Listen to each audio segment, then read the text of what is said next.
Alright, well here we go with another installment of the M1152 build. As you can see here, I got this weird shit on my truck.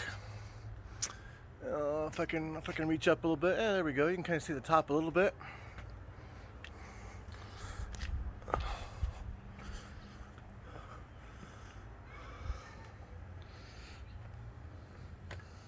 So, I got these lovely 1/4-inch panels,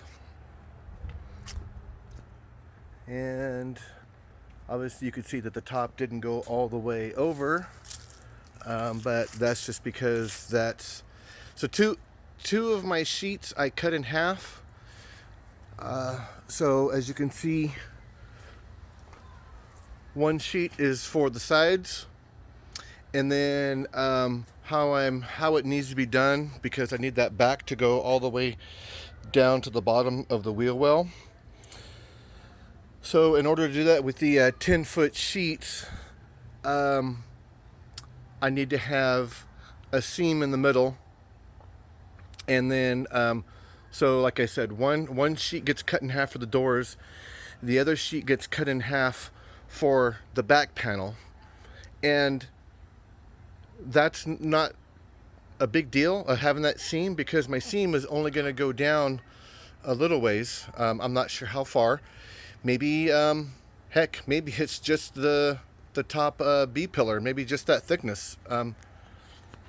That's actually probably what it will be, but I'm going to have a door back here, and so that's why I wasn't worried about having a little seam there. It wasn't worth buying a whole other sheet, especially with the cost of everything these days. So anyways, I have one more sheet, and since it's obviously it won't fit up here with these two door pieces up, that's why I'm using the half piece from the other piece that I cut. So what I'm doing here is I have it right along the front edge there, and I have it marked along there. I got it marked along there, nice and level. Well, first off, I did. Oh, I don't think my phone turns while I. Wrong turn. Anyways, all right. So that's. I got to keep it like this, I guess. Anyways, so I have it 5 1/8 inch back from the pillar, and this pillar, it actually goes not just inwards from the side, but it also tilts forward a little bit. So I'm just able to measure from like right here and then down there. But anyway, so I have it 5 1/8 of an inch on both sides, and I have it shimmed on the bottom because the bottom and the back needed to be lifted up a little bit on this side, and about half as much on this side. And so I have that 5 1/8 all the way down over here with the B pillar and with the B pillar. And if in the overall picture it's a little bit off, like that's, I can only build it to how the vehicle is. And I know with a lot of things in life, I mean, this thing isn't going into outer space, so it's not like everything is going to be pristinely perfect. Like, I know that this B pillar is actually a little bit lower on the passenger side than it is over on the driver's side, whereas the windshield actually seems to be really level. So I don't know, maybe that's something I can go here with these bolts and loosen this stuff up and actually move it up a tad. I'm kind of thinking from when you look in here, there's literally no play inside those. So I think it is what it is. And if it's a hair off, in the grand scheme of things, you'll never notice it's a hair off. So So anyways, I got things marked out. I got the down piece marked over here and on the driver's side. So now I will be taking these side panels off and then cutting them out to cutting the outside part of them to fit. Obviously in the future I will be cutting out the door opening. So how this is going to work, these side pieces are going to be done first, and I'm going to have 3M. There's a couple different 3M products for bonding aluminum that's like aircraft quality type stuff. And as you can see on here, like this had some on this. So I had to go and I had to cut these little pieces over here, and that goes, a little ways over here. I had to drill out the rivets and cut that off and then grind it back because this plate here plus the rivets, it made it stick out further than the rivets down here. So in order to keep everything nice and straight, I had to cut those off on both sides. Anyways, so I'll be bonded with aluminum, or excuse me, with like the 3M Loctite bonding epoxy. So both sides will be put on, and then actually the back needs to go on next. And how that's going to work is on the back piece, I'm going to have it measured out, whether it winds up being square or slightly out of square, whatever the case may be, but that'll get measured to go in here. And it's going, so obviously I'm gonna have the cut in the middle where it butts up against, but over here I'm gonna have I don't have a big brake press, otherwise I would just do it myself, but I need to have the ends turned in at a 90 degree, and I'll probably overlap maybe 2 inches or so, maybe 2.5, somewhere around there. It doesn't really have to be anything in particular. I mean, it could even be you could even be 4 inches overlapping. It honestly doesn't really matter.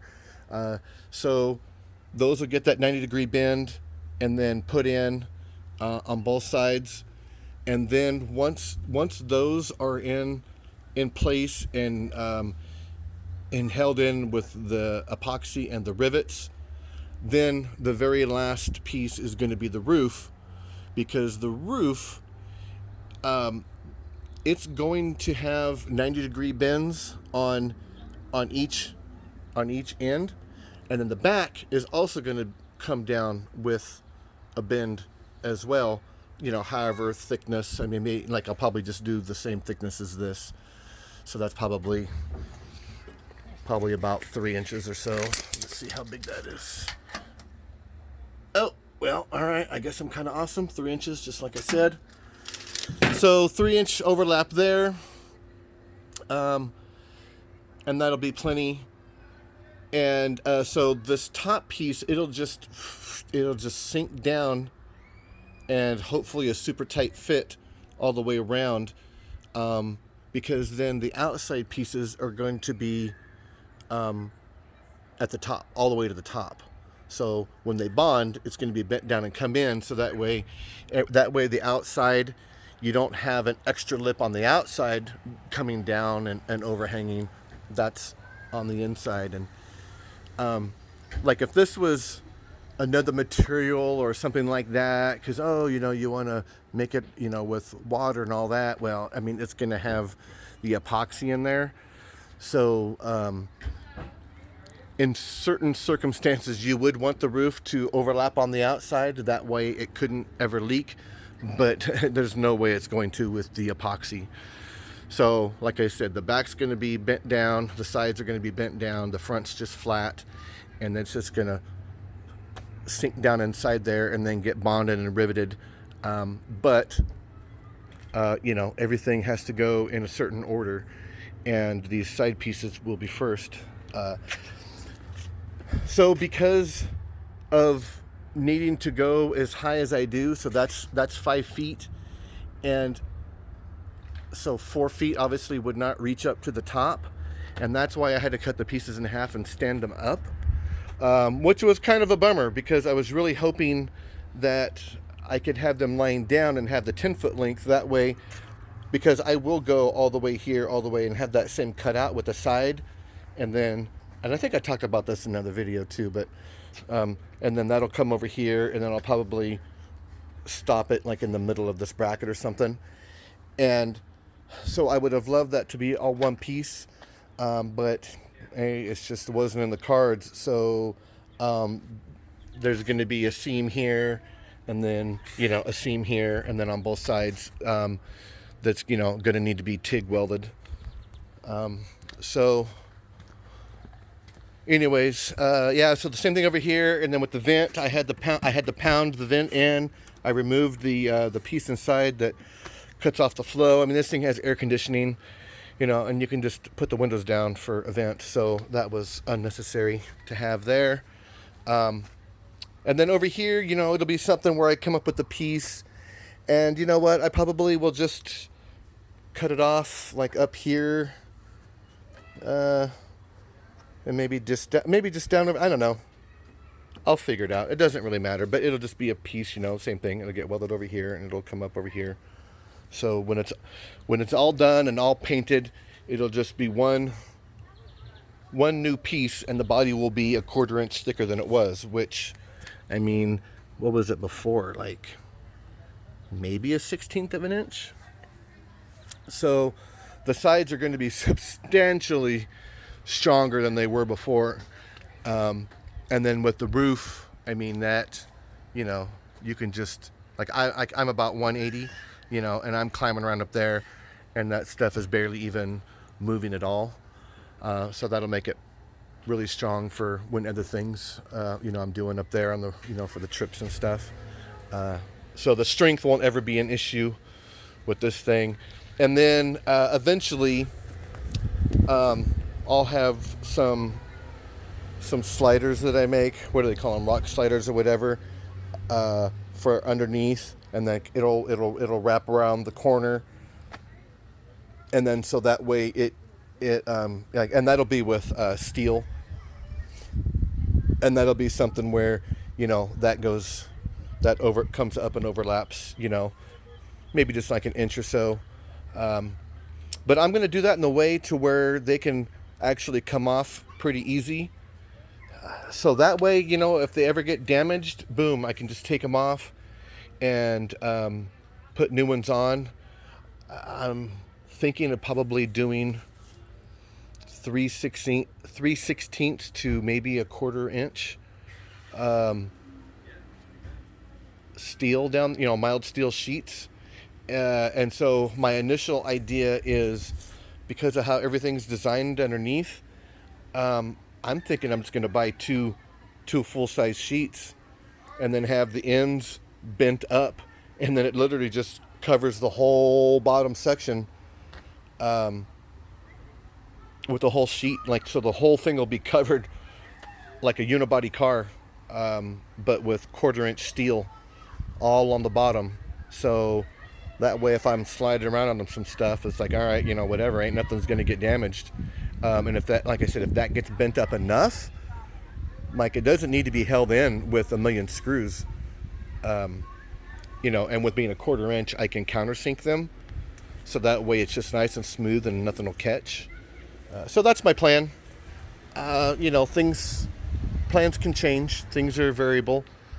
You got to stay malleable, because as you go along with these things, you learn that, okay, well, maybe I thought this would work, but it winds up that it won't. So anyways, oh yeah, my other battery, my other Odyssey battery came in today. There's no need to mess with any of that now. It's literally the only thing that's plugged up to this is just the seats, because that's what I've been doing for the last days I've been working on it, was doing the seats, because they were the most important component, because the seats dictate. See, so right about, look at that, boom. So that driver's seat, that's actually exactly where I needed it. And as you can see there, That driver's seat is just right inside that back, just a hair, maybe a quarter inch or so, and the passenger side is barely sticking out. You know, and that can just be tilted forward, no big deal. And one thing that's actually really cool about these seats is they got the thing up here so I can actually, oh wait, no, that goes the front and back, sorry. Anyways, yeah, so it just needs to be a little bit tilted and it'll fit right in there. Pretty comfortable. So anyways, yeah, there you have it. See you guys next time.